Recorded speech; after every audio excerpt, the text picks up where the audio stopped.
J'ai fait la découverte du Viet Thanh, c'était en octobre 2010, lors du retour de mon mari, Feu Relavave, qui était parti en voyage. Il s'était rendu au Vietnam afin de remettre des messages à caractère strictement familial à des détenus d'opinion, messages recueillis auprès de Vietnamiens vivant en Suisse.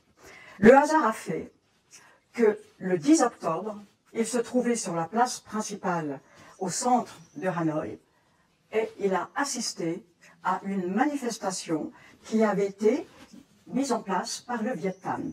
Une manifestation purement pacifiste, juste des personnes, des citoyens qui demandent qu'à minima, les libertés individuelles soient respectées. Je soutiens depuis plus de 10 ans le Viet Thanh. C'est un parti qui tente d'infléchir un régime autoritaire vers la démocratie et toujours par des moyens non violents politiques. J'ai connu ce parti qui est un parti pacifique dans les années 2010 grâce à plusieurs rencontres. J'ai rencontré beaucoup de personnes du Viet Thanh, Michel Chen Tran Duc et aussi le président, le chairman mondial du parti qui est monsieur Diem et que j'ai eu le privilège de rencontrer à Genève. Je connais très bien ce parti et c'est un parti que je soutiens et dont je suis très fier d'être membre d'honneur.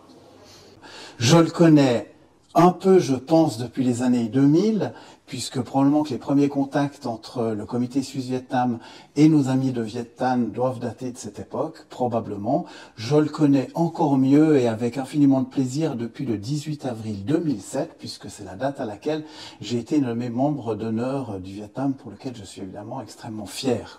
Le plaisir de côtoyer Viet Thanh, il vient évidemment que le combat que nous menons du côté du COSUNAM est bien entendu plus que le même, qui est un combat essentiel, qui est un combat intelligent, qui est un combat de pacifisme, mais surtout d'organisation. J'ai lu que le mot Thanh veut dire rénovation, réformation. Je pense que c'est terriblement important, Viet Thanh l'a bien compris, d'organiser le futur inéluctable de ce pays qu'est le Vietnam. Alors, je connais Viet Thanh depuis à peu près une quinzaine d'années. Par amitié, par relation. Moi, je pense que les moyens pacifiques pour obtenir des résultats qui sont ceux poursuivis par Viet Thanh, ça semble naturel d'être une association qui essaye d'améliorer la vie des Vietnamiens, car c'est le moins qu'on puisse dire. Le Vietnam a besoin d'être aidé, les Vietnamiens ont besoin de beaucoup plus de droits d'expression, de droits de se rencontrer et de droits d'être aussi les uns avec les autres en toute liberté.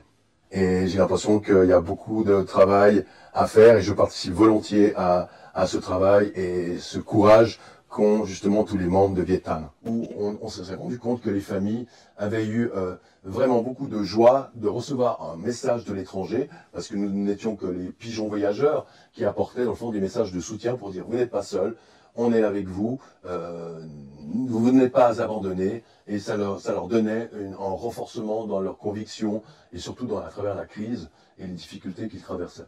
Et c'est à cette occasion qu'effectivement qu'il a été possible de rencontrer Maître Dai, qui était à l'époque avocat d'une famille qui essayait d'obtenir ses droits tout simplement.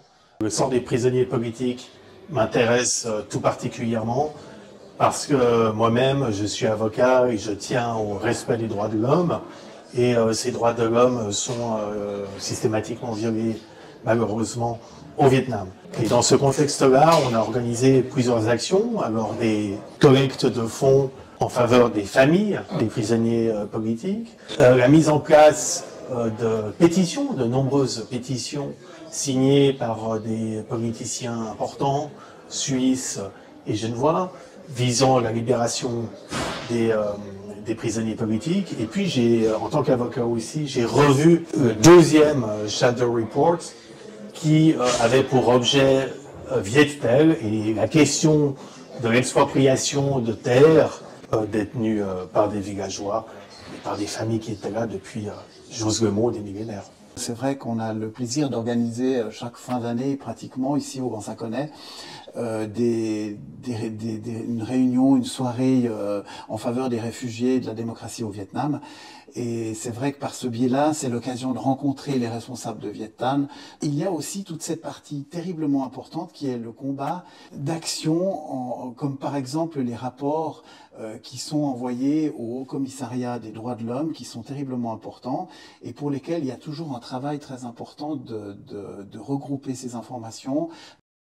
Suite à ce voyage de retour, bien entendu, fort de tous ces gens et ces personnes que nous avions rencontrés au Vietnam, nous avons participé aussi à faire des pétitions et des demandes auprès de notre propre gouvernement pour s'adresser au gouvernement du Vietnam afin de libérer les prisonniers qui étaient dans des situations déplorables au Vietnam.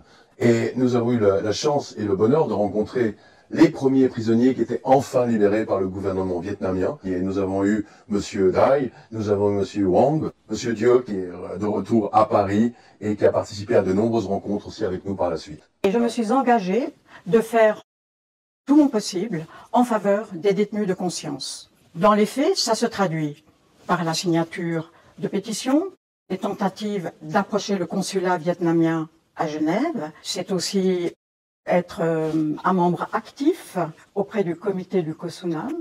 Alors j'ai participé très récemment à une réunion de la commission de politique étrangère de l'Union européenne à Bruxelles avec notamment des délégués du Viet Thanh. C'était surtout l'objet de faire le point sur l'accord de libre-échange et ses conséquences par rapport au respect des règles de droit du travail et du respect des droits humains au Vietnam. Et là, 2 députées européennes ont vraiment signalé que cet accord de libre-échange, loin d'avoir libéralisé, humanisé le marché du travail et le droit du travail au Vietnam, avait au contraire provoqué une inertie terrible. Donc un parti comme le Viet Thanh, qui est très informé, permet à l'extérieur de savoir quelle est la réalité en même temps aux Vietnamiens à l'intérieur de se réapproprier leur propre histoire et leurs droits fondamentaux.